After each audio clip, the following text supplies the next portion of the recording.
আজ বানাবো আবার স্যুপ আর তোমাদের সাথে শেয়ার করব। বানানোর জন্য নিয়েছি দুটো সজনে ডাঁটা, 150 গ্রাম মুসুর ডাল যেটা আমি আধা ঘন্টা আগে ভিজিয়ে রেখেছিলাম, বাটার, সিম 5টা, 2 ইঞ্চি আদা, একটা পেঁয়াজ, একটা গাজর, একটা টমেটো, 10 থেকে 12টা গোলমরিচ।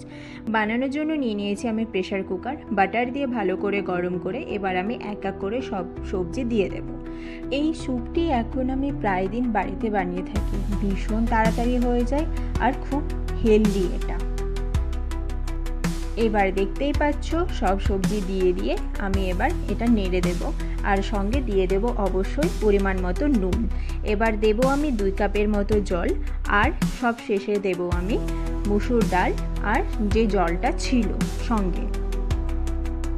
এবার এটাকে আমি লো ফ্লেমে 2টো সিটি দিয়ে দেব। ঢাকনা খুলে এটা ঠান্ডা করে নেব, তারপরে এটা রেডি করব পেস্টের জন্য। আর দেখতেই পাচ্ছ এখানে সব গলে যাচ্ছে। তারপরে এটাকে ছাকনা দিয়েছি কি রেডি আমার সজনে ডাঁটার স্যুপ। অবশ্যই ট্রাই করো কিন্তু।